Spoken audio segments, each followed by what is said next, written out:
नमस्कार, मैं अनीता चौधरी और न्यूज़ अड्डा इंडिया पे आप सभी का स्वागत है। इस वीडियो की शुरुआत हम एक वीडियो दिखा के करना चाहते हैं। हालांकि इस वीडियो से आप अच्छी तरह से रूबरू हैं। आप जानते हैं कि इस वीडियो ने कितना कोहराम मचाया है, खासकर दिल्ली में। खासकर दिल्ली में ही नहीं बल्कि पूरे भारत में लोगों को स्तब्ध कर दिया, सनातनियों को स्तब्ध कर दिया, जब अरविंद केजरीवाल कैबिनेट के एक मंत्री जिनका नाम राजेंद्र पाल गौतम है, उन्होंने, ये सामाजिक न्याय के मंत्री हैं, श्रम और सामाजिक मंत्री हैं, और इन्होंने एक हॉल में हजारों की तादाद में लोगों का धर्म परिवर्तन करवाया। धर्म परिवर्तन, वो बौद्ध धर्म को वो अपनाने के लिए उनको प्रेरित कर रहे थे, और साथ में हिंदू धर्म के देवी देवताओं को अपमानित कर रहे थे। वो बता रहे थे कि मैं आज से शपथ लेता हूं कि मैं राम और कृष्ण को नहीं मानूंगा, मैं इसकी पूजा नहीं करूंगा, मैं उन्हें अपना इष्ट देव नहीं मानूंगा, मैं गौरी शंकर को नहीं मानूंगा, मैं ब्रह्मा विष्णु और महेश को कभी ईश्वर नहीं मानूंगा, और ना ही उनकी पूजा करूंगा। मैं राम और कृष्ण को ईश्वर नहीं मानूंगा, और ना ही उनकी कभी पूजा करूंगा। मैं गौरी गणपति आदि हिंदू धर्म के किसी भी देवी देवताओं को नहीं मानूंगा, और ना ही उनकी पूजा करूंगा।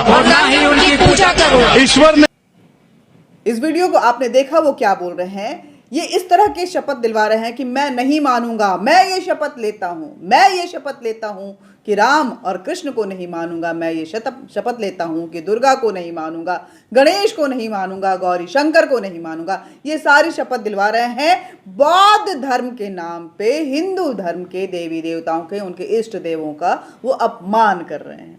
लेकिन उसके बाद एक वीडियो वायरल होता है जिसमें कि दलाई लामा रुद्राभिषेक करते, शिव पूजन करते। बताइए, बौद्ध धर्म में दलाई लामा से बड़ा बौद्ध गुरु और कौन हो सकता है।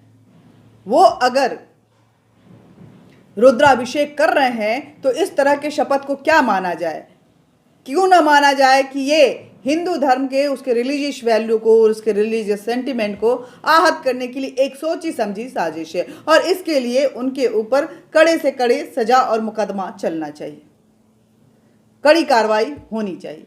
यही नहीं, अगर भगवान बुद्ध की बात करें, जो कि बौद्ध धर्म के, बौद्ध पंथ के संस्थापक हैं, धर्म तो कोई है नहीं, धर्म तो सिर्फ सनातनी है, लेकिन बौद्ध पंथ के जो संस्थापक थे, उन्होंने भी अपने जीवन काल में कभी भी अपने को हिंदुत्व से, हिंदू परंपराओं से अलग नहीं किया। उनके हर आचरण में हिंदुत्व था। वो बौद्ध पंथ की स्थापना किए थे ताकि लोग आत्मसात हो सके, अपने दर्शन, अपने वैल्यूज को समझ सके।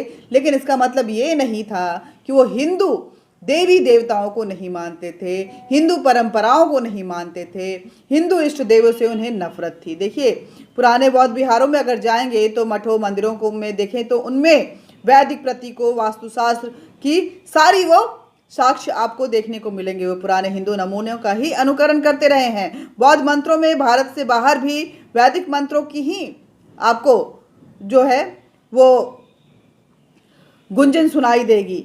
जब बौद्ध धर्म भारत से बाहर फैला, जैसे चीन, जापान, स्वयं आदि देशों में, तो वहाँ भी वैदिक परंपरा जो है, वैदिक देवता भी बाहर गए।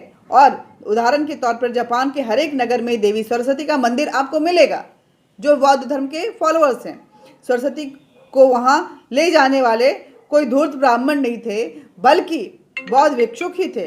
उन्होंने ही बौद्ध धर्म की स्थापना की, और उसके साथ वो देश विदेश प्रदेश में वैदिक परंपरा, जो सनातनी परंपरा है, वो बौद्ध पंथ के नाम पे वो फैलाना शुरू किया। अब देखिए, बौद्ध को समझना है तो उनको समझना पड़ेगा, बौद्ध धर्म को, बुद्ध धर्म को समझना है तो दो प्रकार से, पहला भारत के बाहर और दूसरा भारत के अंदर। अगर आपको भारत के बाहर के बौद्ध धर्म का उदय समझना है तो आपको इस्कॉन को पहले समझना होगा, और इसमें श्री कृष्ण की भक्ति को समझना पड़ेगा।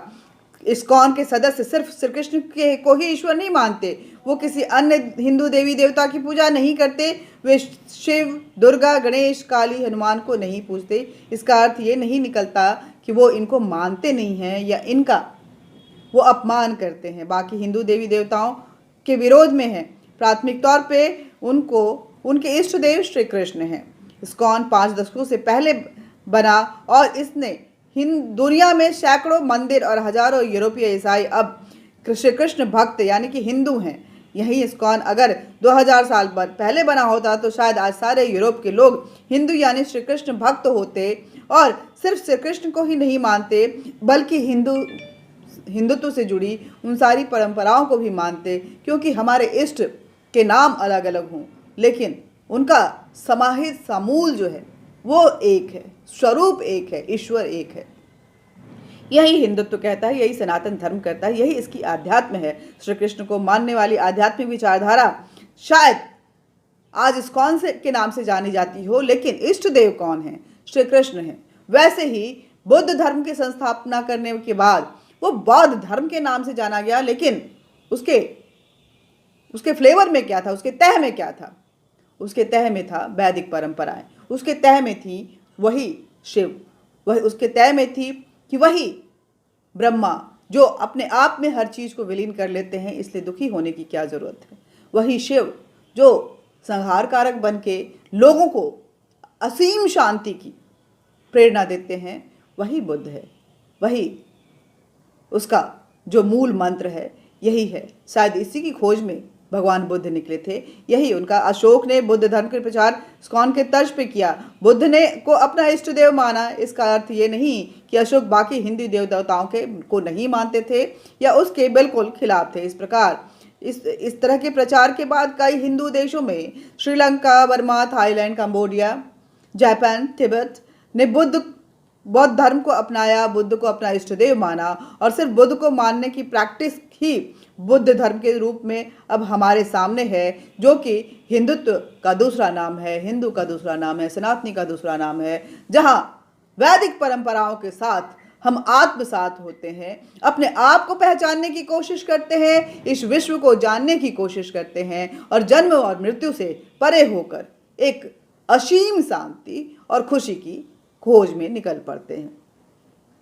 बुद्ध धर्म की सारी किताबें बुद्ध के निर्वाण के बाद लिखी गई हैं। बुद्ध का जन्म जो है लुम्बिनी में, अगर ध्यान दें तो 563 ईसा पूर्व इक्ष्वाकु वंशीय क्षत्रिय शाक्य कुल में राजा शुद्धोधन के घर में हुआ था। शुद्धोधन श्री राम पुत्र कुश के वंशज थे। उनकी मां का नाम महामाया था, जो कि कोलीय वंश से थी, जिनका इनके जन्म के 7 दिन बाद निधन हो गया। उनकी पालन महारानी की छोटी सगी बहन महाप्रजापति गौतमी ने किया था।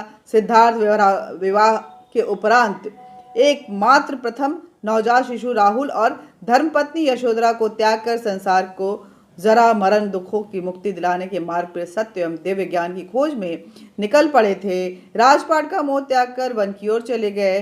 वर्षों की कठोर तपस्या और साधना के पश्चात बौद्ध गया गए, जो कि बिहार में है। बौद्धि वृक्ष के नीचे उन्हें ज्ञान की प्राप्ति हुई। वे सिद्धार्थ से गौतम और भगवान बुद्ध बन गए। यही बौद्ध धर्म है। बौद्ध का जन्म हिंदू क्षत्रिय परिवार में हुआ।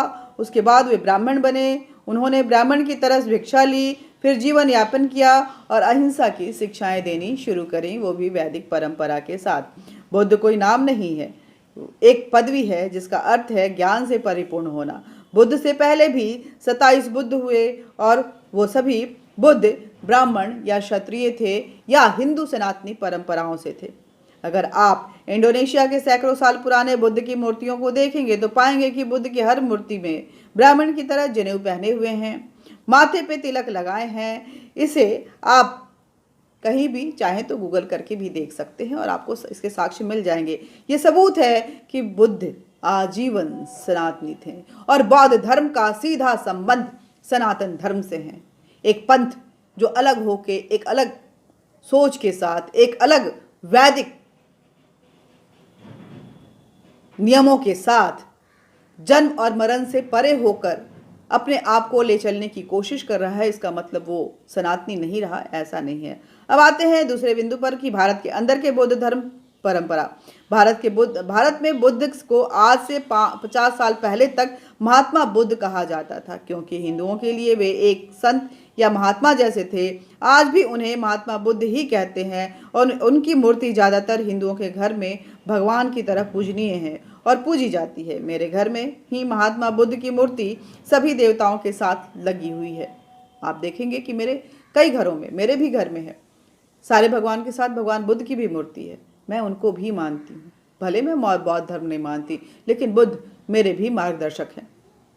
भारत में इसलिए कभी बुद्ध धर्म के नाम पे कभी वो बौद्धिक और धार्मिक राजनीति नहीं चली, क्योंकि बुद्ध हम सब के अंदर है। हम सब इसकी तलाश में, जब भी हम जीवन से थोड़ा सा शुद्ध होते हैं तो उस तलाश में चल पड़ते हैं जिस राह पे भगवान बुद्ध चले थे। फिर अपने पारिवारिक जीवन में लौट आए थे, लेकिन भगवान बुद्ध शायद उन्होंने उस असीम ज्ञान को प्राप्त कर लिया था और इन सब से परे हो गए थे। वो एक गुरु हो गए थे, वो भगवान नहीं थे, वो गुरु थे। भारत के अंदर तथाकथित बौद्ध वास्तव में बौद्ध नहीं। इसका सबूत है कि जब जब बुद्ध का अपमान हुआ तब तब इन्होंने रत्ती भर भी उसका विरोध नहीं किया। चाहे मुसलमानों द्वारा लखनऊ में बुद्ध की मूर्तियां तोड़ी गई या बाम्बियान पाकिस्तान में, अफगानिस्तान में 2000 साल पुरानी बुद्ध की मूर्तियां तोड़ी गई, या इंडियन मुजाहिदीन द्वारा बोध गया में हमला हुआ, ये चुपचाप हाथ पे हाथ धरे बैठे रहे। तो ये बौद्ध धर्म को मानने वाले लोग हैं जो हाथ पे हाथ धरे अपने गुरु, अपने इष्ट देव का अपमान सहते हैं। बुद्ध ने शाकाहार पे बल दिया, पर भारत में बौद्ध विशुद्ध मांसाहारी हैं।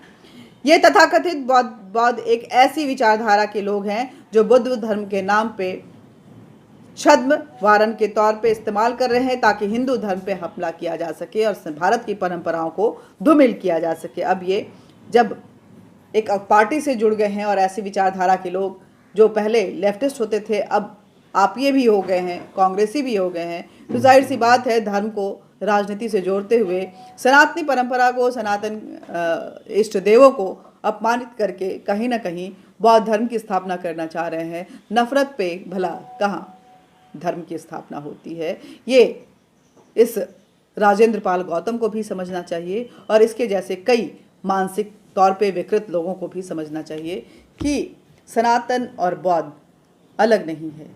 अंदर की जो असीम शांति की खोज है उसका नाम बुद्ध है, और जो बाहरी परंपराओं से लिपटा हुआ अपने देश, अपने परिवार, अपने समाज के लिए निष्ठावान होकर अपने आप को समर्पित कर देता है, वो सनातनी है। जय हिंद, जय भारत। मिलते रहेंगे और बातचीत का ये सिलसिला भी जारी रहेगा। हमारे इस वीडियो को ज़्यादा से ज़्यादा शेयर कीजिएगा, हमारे चैनल न्यूज़ अड्डा इंडिया को ज़्यादा से ज़्यादा सब्सक्राइब कीजिएगा, लाइक कीजिएगा, बेल बटन दबा दीजिएगा और अपने विचार इस तरह के कुंठित मानसिकता वाले लोगों को जो हिंदुत्व और सनातनियों का अपमान करके ही कहीं ना कहीं अपने आप को बौद्धिक प्रूव करने की कोशिश करते हैं, उसके लिए आप क्या सोच रखते हैं, आपके क्या विचार हैं, कमेंट बॉक्स में ज़रूर लिखिएगा। जय हिंद।